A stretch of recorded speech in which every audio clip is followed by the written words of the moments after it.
Desde el 2003, la Asociación Internacional para la Prevención del Suicidio, en colaboración con la Organización Mundial de la Salud, han promovido el día 10 de septiembre como el Día Mundial para la Prevención del Suicidio, con el objetivo de concienciar a nivel mundial que el suicidio puede prevenirse. El suicidio es un problema que afecta de manera global a las familias, las comunidades y los países. Hay que tomar en cuenta que cada vida perdida representa un amigo, hijo, padre, abuelo o compañero de alguien. Por lo tanto, cada suicidio representa el dolor y la amargura de quienes lo conocieron. Hoy, en Cuidando mi Salud, el Día Mundial para la Prevención del Suicidio. Comenzamos.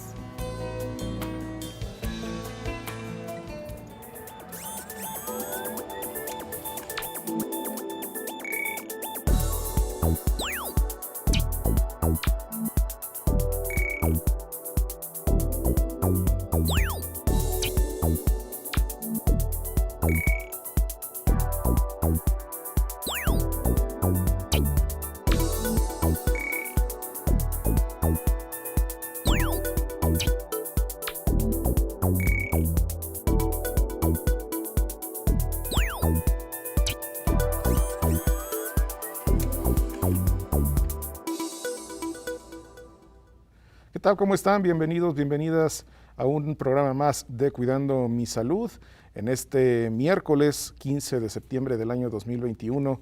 Yo soy Jorge Eric Valencia García, como siempre agradeciendo el favor de su atención a este programa de televisión que estamos transmitiendo desde la Benemérita Universidad Autónoma de Aguascalientes. Y bueno, como lo vio al inicio de este programa, pues estaremos tratando el tema del suicidio, esto en conmemoración del día 10 de septiembre que se conmemora este Día Mundial de Prevención del Suicidio. Para ello tenemos invitados muy especiales, como siempre aquí en nuestro programa de televisión. Saludo con mucho gusto al doctor Fernando Félix Horta. Él es profesor investigador de nuestra máxima casa de estudios. ¿Qué tal, doctor? ¿Cómo estás? Muy buenos días. Buenos días. Gracias por acompañarnos. También saludo al doctor Francisco Javier Pedrosa Cabrera. Él es director de Área de Salud Mental y Adicciones del Instituto de Servicios de Salud del Estado de Aguascalientes. ¿Qué tal, doctor? ¿Cómo estás? Muchas gracias, Jorge. Doctor, un placer acompañar. Y antes que nada, déjame felicitarte, ¿no? Cumplieron 11 años de transmisiones. Así es, nuestra televisora universitaria. Muchas felicidades y para mí es un verdadero honor estar presente en este programa que estamos cercano al aniversario. Perfecto, muchas gracias, doctor. Y bueno, como todos los programas, primero les damos las palabras a ustedes para que el público conozcan un poco sobre su trayectoria profesional. Si gusta, empezamos con usted, doctor Fernando. Muy bien, yo soy médico cirujano, egresado de esta Benemérita Universidad. Después hice psiquiatría en el Instituto Nacional de Psiquiatría y en la Universidad Nacional Autónoma de México. Muy bien. Doctor Pedrosa. Bueno, yo soy aquí licenciado en psicología por esta Benemérita Universidad Autónoma de Aguascalientes, primera generación 91-96. Tengo una maestría en psicología general experimental, un doctorado en análisis experimental del comportamiento por la Universidad Nacional Autónoma de México y estancias postdoctorales en Guadalajara y en Sao Paulo, en Brasil. Perfecto, muy bien, pues muchas gracias. Si les parece, vamos a ver un video que habla precisamente sobre la prevención del suicidio. Cuando un amigo se encuentra en apuros, tenderle la mano puede ser de gran ayuda. Conéctate y dile que puede contar contigo. Pregúntale qué tal está. Escúchale, déjale que hable. También puedes ponerte en contacto con una línea de ayuda local. Trabajarán contigo para que ayudes y pongas en contacto a tu amigo con la ayuda que hay disponible. Alerta a los servicios de emergencia si crees que es necesario. Si ves una publicación de un amigo en Facebook que te preocupe, puedes denunciarla y ellos te pondrán en contacto a ti y a tu amigo con los recursos y consejos que han elaborado con expertos cualificados. Tú puedes marcar la diferencia. No te quedes impasible. Ayuda a un amigo que lo necesite.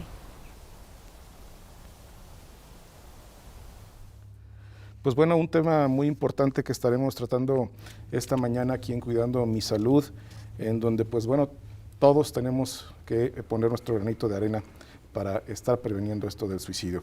Y bueno, me gustaría comenzar con usted, doctor Francisco Javier Pedrosa Cabrera, pues que nos platique un poco sobre esto de lo que es el suicidio. Bien, es un fenómeno, en realidad es muy complejo poder hablar del suicidio. Bueno, la definición que nosotros conocemos típicamente es el acto deliberado de quitarse la vida. Pero hablar de acto deliberado es así como hablar de un acto voluntario. Y ya desde mi perspectiva ya empezamos a ponerle entre comillas a la situación, porque pensamos que es plenamente en voluntad y en conciencia el acto, y desafortunadamente las muertes por suicidio que hemos identificado, pues observamos que no hay esta libertad de decisión por parte de las personas, más bien son situaciones que las personas optan porque ya no pueden o no ven otras opciones de solución a los problemas. Mencionaba ya un psicólogo en 1983, decía que el suicidio es una solución definitiva a problemas temporales. Solución entrecomillada, porque en realidad no es ninguna solución a ningún problema, ¿sí? Más bien son situaciones de evitación o de escape a sufrimiento emocional, a sufrimiento psicológico, sufrimiento físico, dependiendo de lo que pudiéramos estar hablando de la persona, porque el suicidio es casuístico. Tenemos que identificarlo así. Cada persona tiene su propia historia de vida, sus propios factores de riesgo, sus factores de protección, aunque ya hemos identificado algunos factores de riesgo verdaderamente que son comunes a la mayoría de las muertes o intentos por suicidio que tenemos de las personas. Es muy complejo el fenómeno, no podremos decirte, ¿es este factor de riesgo, es esto? Hay factores precipitantes que a veces no tienen nada que ver con verdaderamente los factores de riesgo a la historia de vida de la persona. Pero también, bueno, podemos hablar del suicidio de que es un comportamiento que tiene varios niveles, desde la ideación, la planeación, el intento y desafortunadamente en muchos casos la muerte por suicidio.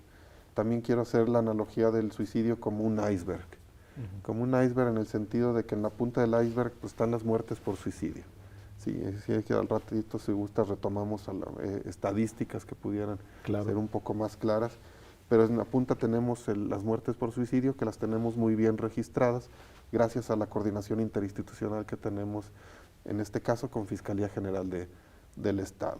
Debajo de la punta tenemos los intentos por suicidio, que desafortunadamente no tenemos el registro de todos los intentos. Hay todavía un subregistro ahí pendiente que nos hace falta trabajar de manera coordinada con algunas instituciones para poder tener el dato preciso de los intentos. Y abajito de esto tenemos, pero aún visible, personas que tienen el riesgo suicida en la ideación o la planeación. Sin embargo, si en intentos tenemos un subregistro, en este punto tenemos mucho más deuda todavía para poder conocer exactamente. Y debajo ya lo que no se puede observar, que es prácticamente el 85%, todas aquellas personas que tienen algún sufrimiento emocional, algún problema de salud mental, que no logramos identificar a simple vista, que se requiere el trabajo de la población, de la sociedad. Yo he mencionado, por ejemplo, que el problema del suicidio no es un problema de salud pública, es un problema social, porque nos involucra a todos los sectores de la sociedad. Exactamente, doctor. Muchas gracias. Doctor Fernando, y bueno, ahorita nos comentaba sobre las estadísticas, pero México no está muy alejado de las estadísticas internacionales en este aspecto. No tanto, ocupa como un puesto intermedio. Se ha visto que, por ejemplo, países altamente desarrollados tienen altas de suicidio bastante altas. Por ejemplo, Japón o los países nórdicos, sus tasas de suicidio se elevan muchísimo. Muy bien. Y bueno, en Aguascalientes, ¿cómo estamos, doctor Pedrosa? ¿Cuál es la prevalencia de suicidios que tenemos aquí en Aguascalientes? En Aguascalientes, de acuerdo a la última estadística proporcionada por el Instituto Nacional de Geografía e Informática, el INEGI, de 2020, en el país se reportaron 7,800 y algo, no tengo el dato exacto del número de muertes por suicidio. En Aguascalientes tuvimos 85 muertes por suicidio, menos del 2% del total de las muertes por suicidio registradas en todo el país. Desafortunadamente, por la población que vive en el estado, aparecemos dentro de los primeros lugares con una tasa alrededor de 11 muertes por cada 100,000 habitantes. Esto el INEGI nos ubica en el segundo lugar, después de Chihuahua, y en la fila le siguen desafortunadamente el estado de Yucatán. Y hay estados como Guerrero, Oaxaca, que tienen las tasas más bajas de suicidio, pero aquí tendríamos que poner las cartas sobre la mesa. No hay verdaderamente un registro real de las muertes por suicidio en los estados de la República Mexicana. No tenemos un observatorio del comportamiento suicida que verdaderamente avale este tipo de estadísticas, porque dependiendo de la institución a la que se le haga la pregunta, nos va a dar datos diferentes. Ahorita, bueno, el dato lo basamos con el INEGI y es como que la cifra oficial, pero sí requerimos un observatorio del comportamiento que nos esté alimentando verdaderamente, no solo de las muertes por suicidio, sino de los intentos y de los factores de riesgo asociados. Aparecemos en estos lugares: Chihuahua, Aguascalientes, Yucatán, Colima, Querétaro también aparece en altas tasas. ¿Pero por qué? Porque son estados que tienen un registro preciso de las muertes y de los intentos por suicidio. Muy bien. Doctor Fernando, sobre los grupos sociales, ¿en qué grupo social se ubica el mayor número de suicidios? Si es que existiera, ¿verdad? No, yo creo que es algo que abarca todos los estratos sociales, todos los grupos sociales. Se puede identificar en los estratos altos, medios y bajos. Y bueno, ¿hay enfermedades o trastornos que están ligados al suicidio? Sí, casi siempre están asociados con problemas afectivos, pero también casi siempre las personas piensan que suicidio es igual a depresión. No, a veces puede ocurrir también suicidio por ansiedad, por brotes psicóticos, por consumo de sustancias. Muy bien. Y doctor Pedrosa, el programa anterior en el que estuvimos platicando sobre esto, hablábamos sobre un fenómeno que está sucediendo ahora, que es el suicidio de niños. Es correcto. En ellos, ahorita, ¿cuáles han sido las principales causas que se han dado? ¿Por qué han llegado a tomar esta decisión niños bueno, que hemos visto aquí en nuestro estado, ¿no? Es muy controvertido la muerte por suicidio de un menor de edad. Y entre más pequeño el niño es todavía más complicado poder claramente tener la certeza de que fue una muerte autoinfligida o una muerte que el niño esperaba. Tenemos que hablar, por ejemplo, incluso del desarrollo del concepto de muerte, del desarrollo del concepto de reversibilidad, para poder identificar si verdaderamente el niño que intenta el suicidio y desafortunadamente muere por suicidio, verdaderamente quería morir. Cuando tenemos entrevistas con niños que sobreviven al intento por suicidio, más bien es, pues yo quería darles, entre comillas, no lo dicen así, como que una llamada de atención a los padres de familia de que algo está sucediendo, morir y regresar y que todo estuviera tranquilo o en calma. Ese pudiera ser un aspecto, es entre más pequeño sea una muerte de un menor de edad, es más complicado poder hablar verdaderamente que se quería morir el pequeñito. Desafortunadamente sí tenemos factores de riesgo asociado con las muertes que hemos tenido en el estado de menores de edad, y uno de ellos es la violencia. La violencia claramente está arraigada en estas familias, en estos pequeñitos que desafortunadamente murieron por suicidio. Y violencia en términos, violencia entre los padres, violencia de los padres hacia los hijos, violencia de los hermanos, violencia comunitaria, violencia institucional, que también es importante mencionarla. Tenemos casos muy complicados, por ejemplo, de pequeñitos que ni siquiera tenían el registro de un acta de nacimiento, es decir, la falta total de identidad del pequeño, ¿no? Por ejemplo, una niña se hacía llamar Mónica y sus papás le llamaban Juanita, o sea, ni siquiera en ese sentido había este tipo de claridad. Y la falta de expresión de las emociones, la falta de la regulación de las emociones es algo que estamos viendo en nuestros pequeñitos. Muy bien, nosotros lo invitamos a que nos acompañe aquí en Cuidando Mi Salud. Vamos a hacer un pequeño corte, pero regresamos.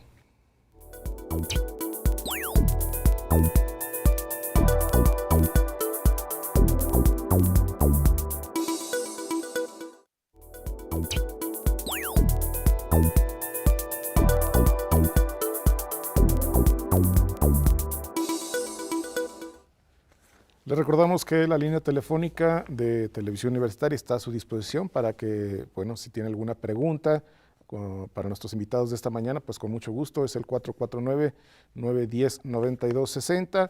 Estamos transmitiendo también a través de Facebook Live, ahí también en la página usted puede dejar sus comentarios, sus preguntas, con mucho gusto estaremos atendiendo todas ellas. Y bueno, vamos a pasar ahora a otro video que habla sobre la prevención del suicidio.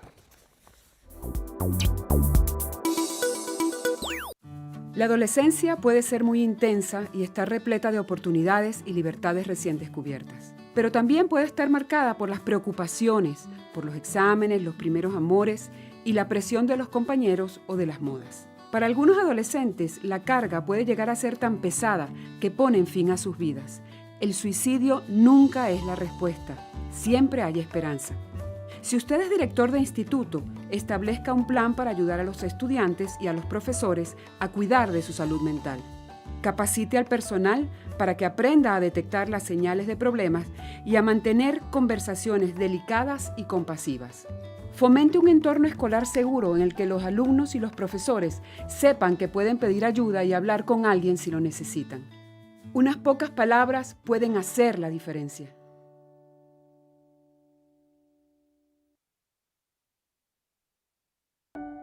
En una emergencia puede que la situación real de una persona no siempre salte a la vista. Quienes responden a emergencias son con frecuencia los primeros en intervenir en una crisis de salud mental o un intento de suicidio. Su función es crucial en lo que ocurre posteriormente. Deberán ayudar a una persona que necesita apoyo, empatía y comprensión. Estas situaciones deben siempre considerarse graves. Debe alentarse a la persona en dificultades a hablar. Deben establecer puentes con la atención de seguimiento. Las personas que trabajan en emergencias deben también cuidarse porque en ocasiones son ellas las que necesitan ayuda. Unas pocas palabras pueden influir mucho.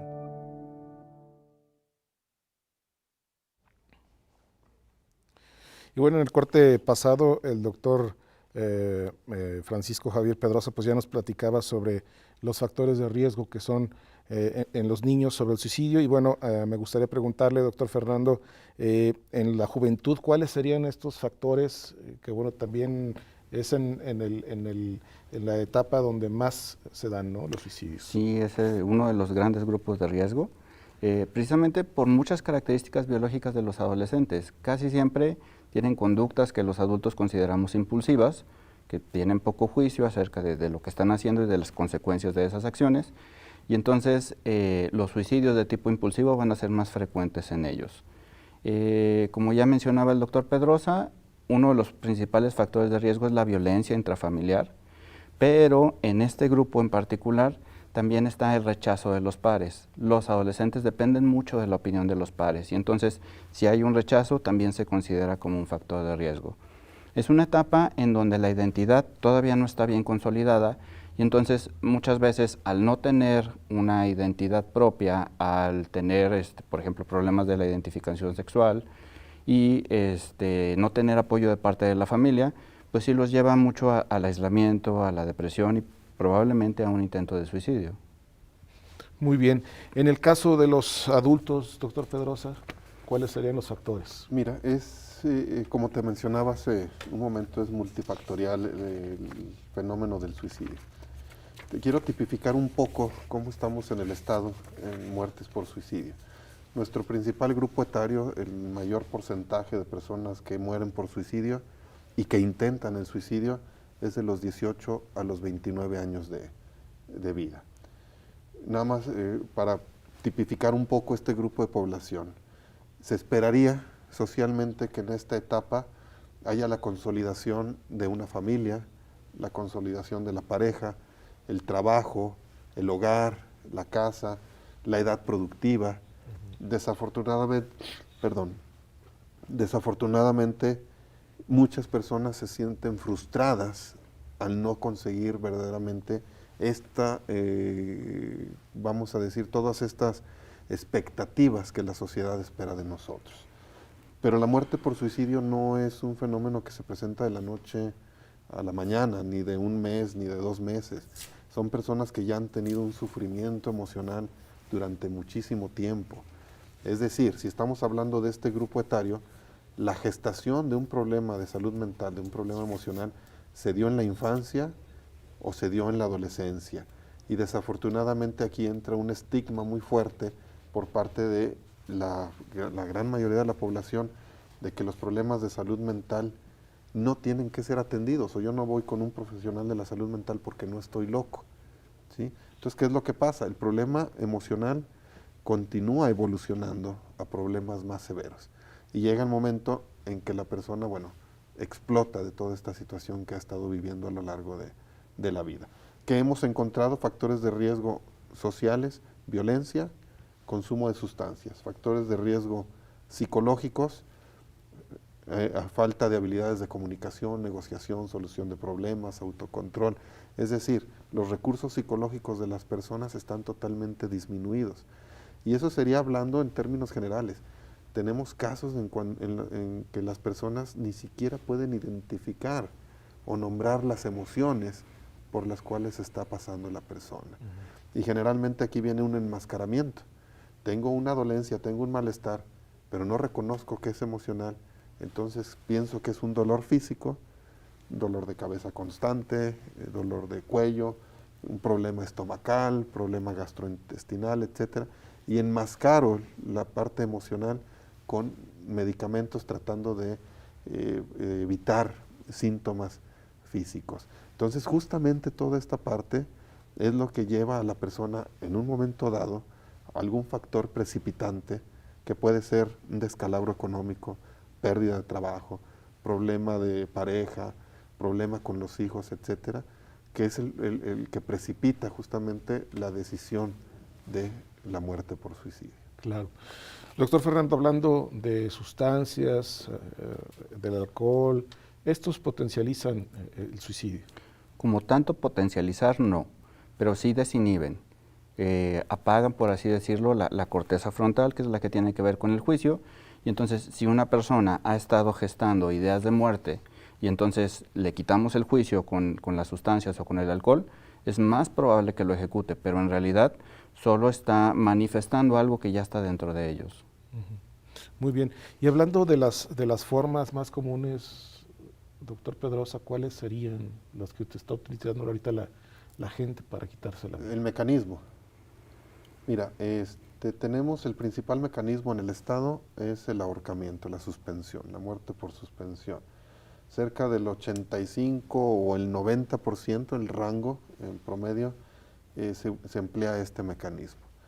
El siguiente mecanismo más empleado, ya en muy poco porcentaje, es la utilización de arma de fuego o la intoxicación medicamentosa o a través de ciertos químicos que consume la persona. Ya en muy poquitos porcentaje, el caer desde un piso alto, etcétera, etcétera. Pero la forma más típica es el ahorcamiento. Y déjame te comento que ahorita en este tema, también cerca del 85% de las personas que mueren por suicidio son del sexo masculino. Sin embargo, en intentos por suicidio, antes estaba al revés esta estadística, ahora ya está muy próximo. Lo intentan casi al mismo tiempo, el mismo número de hombres que el mismo número de mujeres. Por cada muerte por suicidio tenemos en el Estado registrados 7.5 intentos por suicidio. ¿Sí? Entonces, y los mecanismos siguen siendo lo mismo.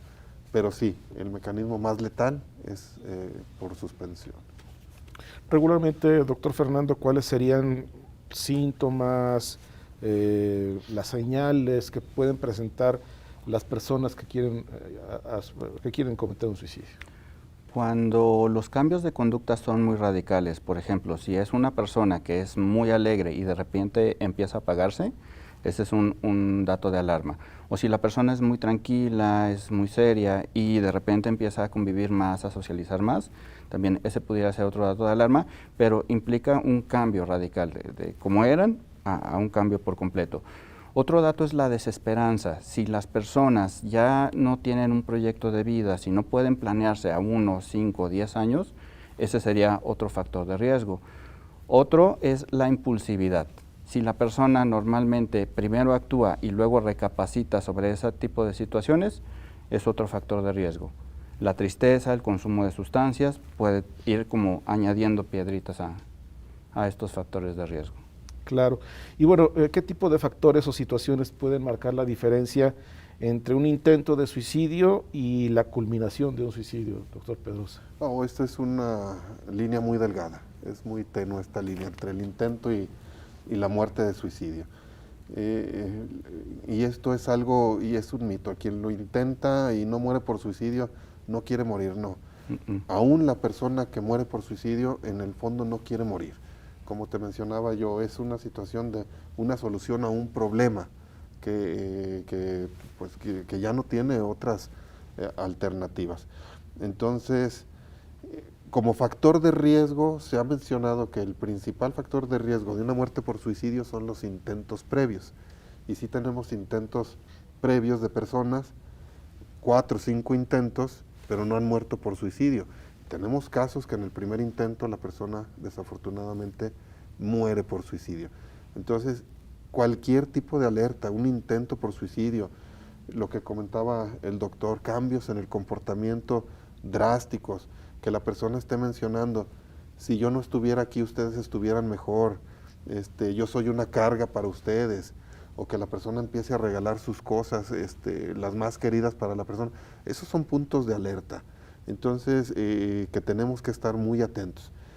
¿Cuál sería la diferencia? La comunicación. La comunicación que la persona pueda tener con sus redes de apoyo. Pueden ser los familiares, pueden ser los amigos, puede ser el equipo de fútbol, puede ser el equipo de trabajo, etcétera. Esta comunicación es la que nosotros queremos alentar entre la población. Si yo estoy pasando por un sufrimiento emocional, ¿sí?, es momento de hablarlo. Y a lo mejor la primera persona con la que yo tengo contacto es un familiar, mi pareja o algún amigo, etcétera. Pero comunicarlo. Desafortunadamente nos quedamos con el dolor emocional y no lo externamos. Por eso es muy típico cuando nosotros hacemos las entrevistas a los familiares. Si usted no se dio cuenta de qué estaba pasando, no, es que nunca dijo nada, nunca expresó nada. Y es que es parte de que la persona se guarda su dolor emocional. Sin embargo, hay otro factor aquí que normalizamos los problemas, ¿sí? Generalmente ya el asunto es, para nosotros es normal que permaneciera en el cuarto encerrado, ya tenía 3 meses y no pasaba nada, ¿no? Pero no tenemos que normalizarlo. Nosotros tenemos una línea de ayuda, una línea de apoyo, que es las 24 horas del día, que es la línea Vive 449-977-7205.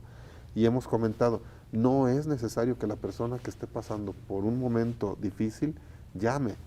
Puede hablar un familiar, puede hablar un amigo, y el profesional de la salud mental le va a indicar qué hacer, porque a veces la persona que está pasando por la situación difícil lo niega.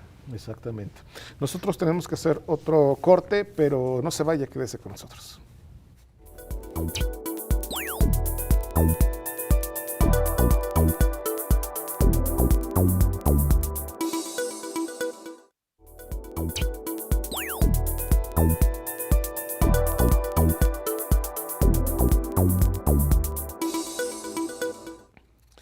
Tenemos otra cápsula sobre la prevención del suicidio, vamos a verla. Trabajar puede ser bueno para la salud mental, pero las crecientes presiones en el ámbito laboral pueden ser estresantes. Un entorno de trabajo difícil o factores que generan estrés de forma continua pueden agravar la salud mental de los empleados. En algunos casos, esos pueden llegar a quitarse la vida. Sin embargo, el suicidio nunca es la respuesta. Siempre hay esperanza. Los empleadores y directivos tienen una importante función que desempeñar para proteger la salud mental de su personal. pueden generar una cultura que facilite que los empleados hablen sin miedo sobre su salud mental o pidan ayuda. Los empleadores pueden ayudar a su personal a sentirse apoyados con respecto a su salud mental, lo cual es bueno para ambas partes. Unas pocas palabras pueden hacer la diferencia.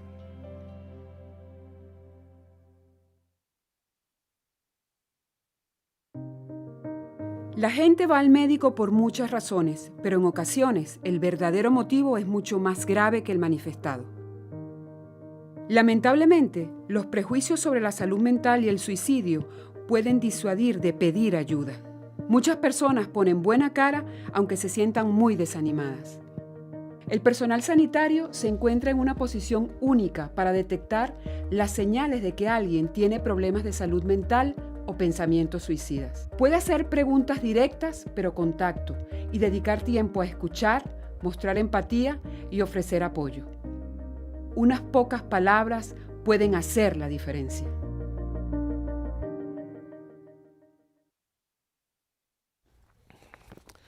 Pues interesantes todas estas cápsulas que produce la Organización Mundial de la Salud.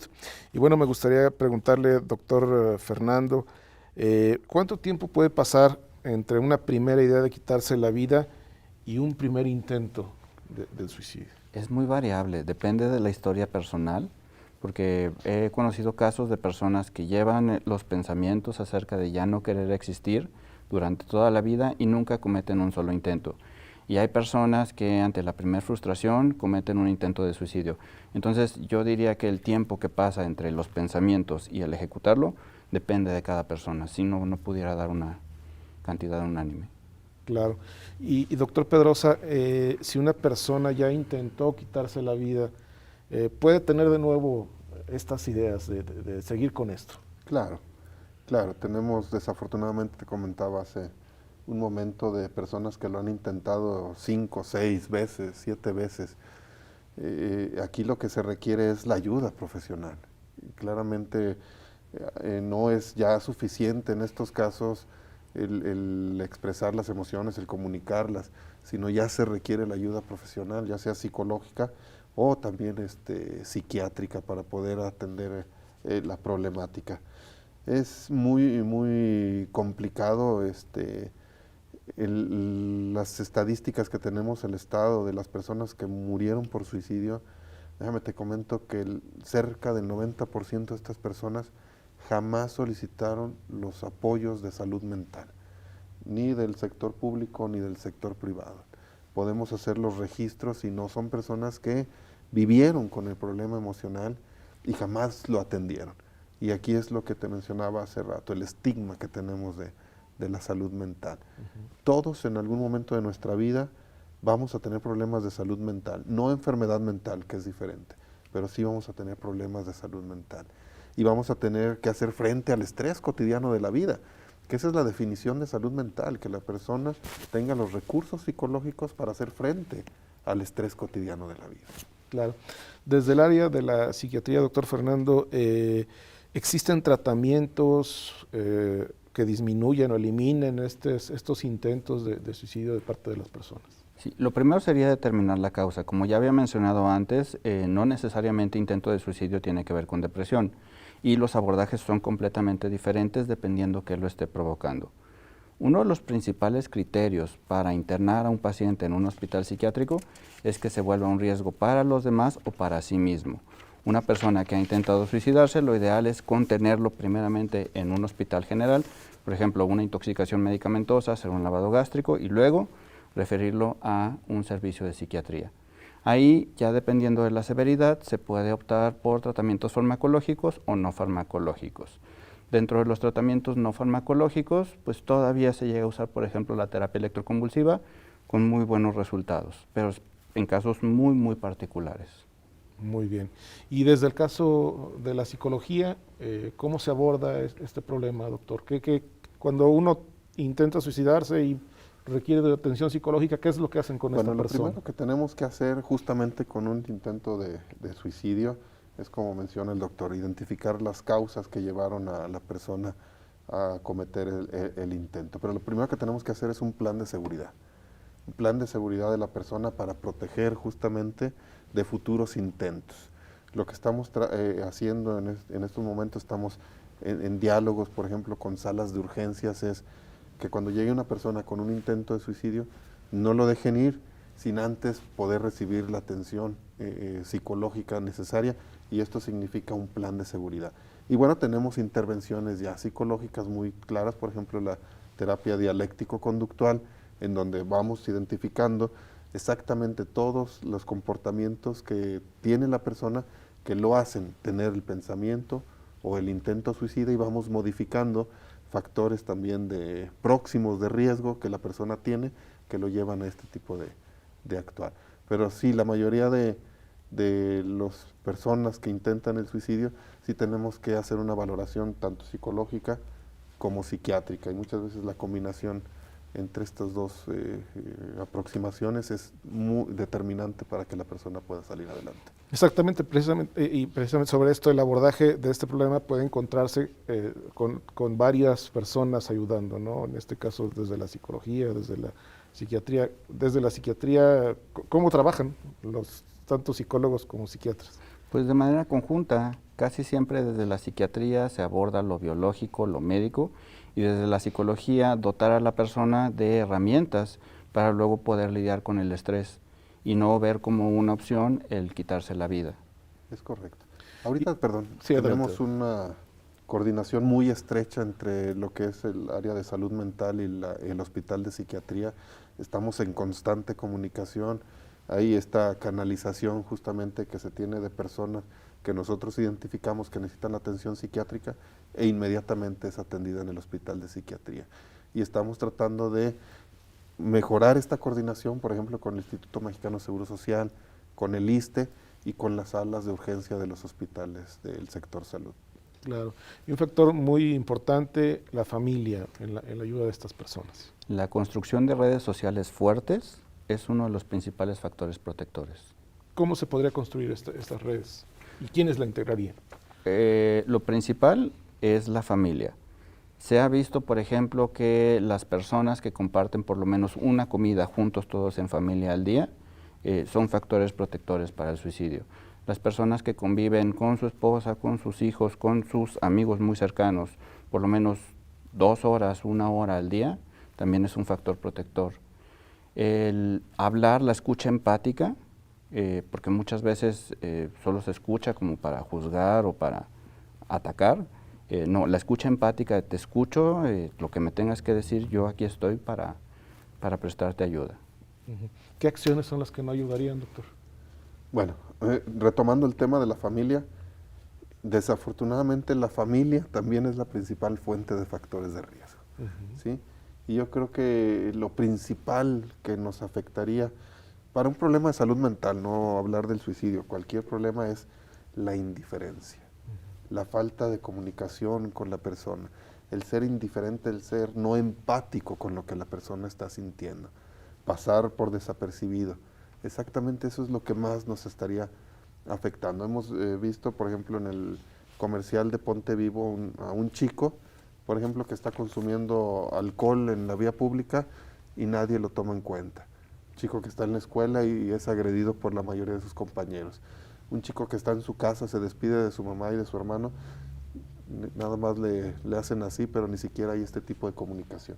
Como lo mencionas, el factor principal de protección es el apoyo que pueda tener de los demás, y el principal factor de riesgo es la indiferencia. Así es. Vamos a otra pequeña pausa, pero regresamos.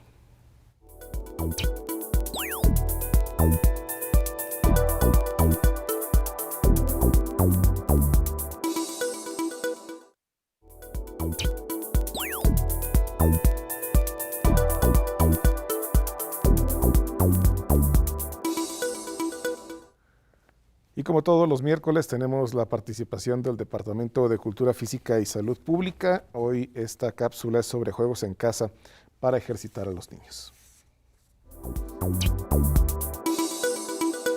Hola chicos, yo soy Sofía Vázquez, estudiante de Cultura Física y Deporte, y el día de hoy vamos a hablar acerca de los juegos en casa. Como sabemos, en estos días complicados durante el confinamiento, existen diversos motivos por los que debemos quedarnos en casa. pues debido al COVID-19, millones de familias deben permanecer en sus hogares para evitar el contagio, recurriendo así a las clases en línea y material elaborado por los profesores. Pero no todo es trabajo y deberes, pues sabemos que el encierro puede resultar aburrido, por lo que debemos tratar de mantener a nuestros pequeños activos a través de juegos que fomenten la resolución de problemas, elaboración de estrategias y toma de decisiones con juegos en casa, además de utilizar el material e instrumentos con los que contemos en casa. Para esta cápsula te mostraremos 2 juegos que puedes realizar en casa con material que tengas. El primero serán torres de papel. El juego consiste en formar y desformar torres de papel higiénico con diferentes movimientos y posiciones. Nosotros te mostraremos una serie de alternativas que puedes realizar, pero cuando juegues puedes ingeniártelas para realizar otras formas diferentes al armar tus torres. Puedes imitar animales, tu personaje favorito, realizando movimientos, bailando, saltando, etc. Lo importante es que utilices tu creatividad para realizar tus torres de papel. Vamos a formar la torre de papel maullando como gatito.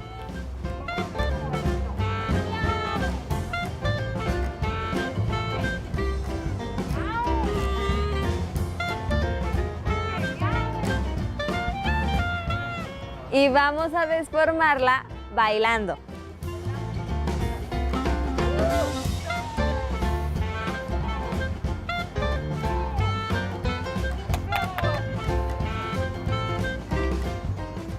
Armando la torre de papel con saltos de rana.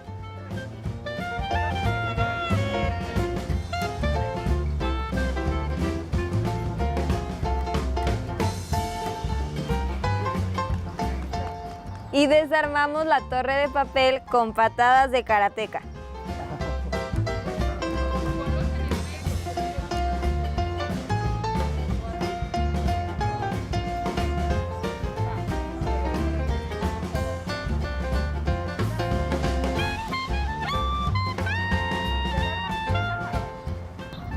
El siguiente juego serán transportes locos.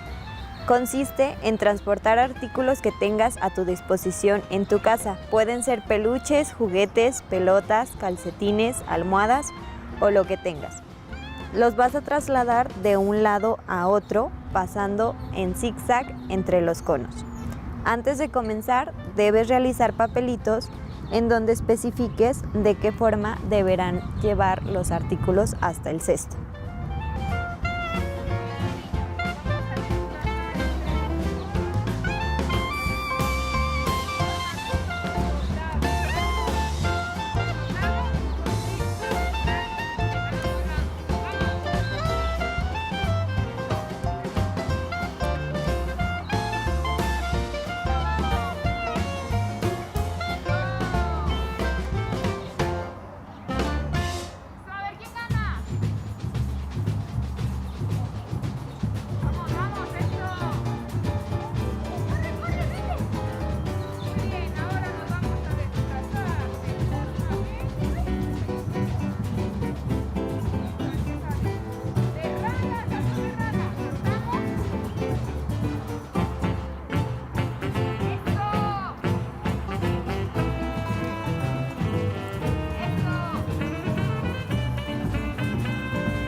Agradecemos mucho al Departamento de Cultura Física y Salud Pública el que nos hayan proporcionado estas cápsulas. Y bueno, continuando con el tema que estamos tratando este día, me gustaría preguntarle, doctor Fernando, que bueno, existen protocolos de ayuda para personas que intentan suicidarse, si nos puede platicar un poquito al respecto.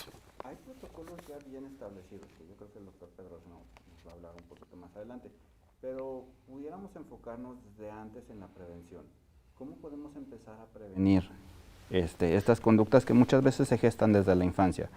Lo primero es, como ya había mencionado, la escucha empática, pero también con los niños pequeñitos hacerlos sentir amados, deseados, queridos, que tienen nuestra atención, que tienen nuestro cariño y que tienen nuestro cuidado. Entiendo que a veces por situaciones económicas, por situaciones laborales, los padres tienen que trabajar largas jornadas, pero aún así pues hay que cumplir el rol de padres y entonces estar con los niños, convivir con los niños, hacerlos sentir queridos. Ya con los niños un poco más grandes, hacerlos partícipes de las actividades de la familia, eso los hace sentirse integrados y tener mayor identidad. Con los adolescentes, por ejemplo, hay que tener, aparte de la escucha empática, podemos estar al pendiente de ciertas situaciones, por ejemplo, del consumo de drogas, notar si hay algún cambio súbito, si notamos algún síntoma físico. También estar enterado de cuáles son las amistades que tienen nuestros hijos, porque muchas veces llegan a juntarse personas que también tienen muchos problemas emocionales y entonces forman como especies de clubs donde se comparten tips y esas cosas. Entonces sí hay que estar como muy al pendiente de las amistades de nuestros hijos. Muy bien, gracias. ¿Y sobre estos protocolos, doctor Bien, mira, Pedrosa, cuáles serían? Claro, tenemos en el Estado el Programa Estatal contra el Suicidio, que justamente es un programa integral que trata de la parte de la recolección de información, tener estadísticas suficientes y adecuadas para que guíen justamente las acciones de prevención y tratamiento y posvención justamente del suicidio. Tenemos que informar a la comunidad, justamente la comunidad tiene que estar enterada de que el Estado cuenta con las instituciones y los profesionales de la salud mental capacitados y suficientes para poder atenderse de manera adecuada. Tenemos que desestigmatizar justamente la salud mental, que la salud mental, queremos llegar al mensaje de toda la población, que es incluso más importante que la salud física, la salud mental. Entonces tenemos que llegar a la comunidad a través de información, talleres, pláticas, señales de riesgo, prácticas de crianza positiva, comunicación, habilidades sociales, es decir, todos los factores de protección que pudiéramos darle a la comunidad y también indicarles cuáles son los factores de riesgo para poder disminuirlos y poder tener familias más sanas, vamos a llamarle así, en el Estado. Tenemos protocolos ya de atención en donde estamos capacitando a todo el personal de primer contacto de centros de salud, por ejemplo, médicos, trabajadoras sociales, enfermeras, para que puedan identificar de manera oportuna cuando una persona llega con algún problema emocional o algún problema de salud mental y que pueda ser canalizado de manera adecuada al nivel de atención que lo requiera. Por parte de la atención en el área de psicología, tenemos la capacitación de nuestros psicólogos, psiquiatras, trabajadores sociales para que se oferten programas basados y validados científicamente. Es decir, necesitamos que la comunidad esté enterada que va a recibir un servicio profesional de calidad, costo eficiente. Estamos en coordinación también con el Hospital de Psiquiatría, en una coordinación muy estrecha entre los protocolos de canalización. Capacitamos a los primeros respondientes, hemos tenido un trabajo muy arduo con paramédicos, con personal de seguridad pública, para poder identificar los casos en los cuales se requiera una atención emocional y una atención en crisis de la persona y que se haga la canalización oportunamente. Tenemos estrecha colaboración con las secretarías de seguridad pública, ellos nos canalizan a las personas que han intentado el suicidio. La coordinación interinstitucional es determinante para poder atender el problema. La coordinación con las sociedades civiles, trabajamos con Voz Pro Salud Mental, trabajamos con la sociedad Aquí Estoy, justamente en prevención del suicidio, para poder atender a estas personas. Y tenemos una asignatura todavía pendiente ahí con los medios de comunicación, la forma adecuada de informar sobre las muertes o los intentos por suicidio, porque más que nada a veces pareciera que son manuales muy detallados de cómo lograr el suicidio, lo que dan los medios de comunicación, Nosotros no queremos evitar que den la información, pero sí queremos que lo den de manera adecuada para la comunidad. Como debe ser. Doctor Fernando, pues ya casi estamos a punto de finalizar con nuestro programa, pero ¿qué tenemos que hacer como familia, como sociedad, para precisamente evitar todo esto? Yo diría que bajar el estigma, no tener miedo a las emociones negativas, porque muchas veces muchos padres no quieren escuchar a sus hijos porque tienen miedo de no saber cómo responder. Y entonces el saber que su hijo, que su hija ha pensado en matarse, sí es algo que los mueve mucho y entonces prefieren tomar distancia, lo cual hace el efecto contrario. El niño, el adolescente se siente rechazado, se siente excluido y entonces tenemos que hacer eso. Ok. Doctor Pedroso, pues nada más de nueva cuenta el número de la línea Vive para las personas Claro que que se sí. puedan apuntar ahí. Tenemos rápidamente. 2 líneas Vive, una línea generalmente para adultos, que es el 449-977-7205, y tenemos recientemente estrenada la línea Vive para niñas, niños y adolescentes, que es el 449-910-3119. Este es exclusivamente para niñas, niños y adolescentes. Funcionan las dos, las 24 horas del día, los 365 días del año, y tenemos la línea de emergencia también, el 911. Claro, muy bien. Pues yo quiero agradecer mucho al doctor Fernando Félix Horta, profesor investigador de nuestra máxima casa de estudio, que nos haya acompañado esta mañana en Cuidando mi Salud. Muchas gracias, doctor. Gracias También, a ustedes por la invitación. doctor Francisco Javier Pedrosa Cabrera, pues muchísimas gracias, director de área de salud mental y adicciones del ICEA. Muchas gracias, como siempre. Gracias a ti. Y también a usted, muchas gracias. Lo esperamos la próxima semana en un programa más de Cuidando mi Salud. Hasta la próxima.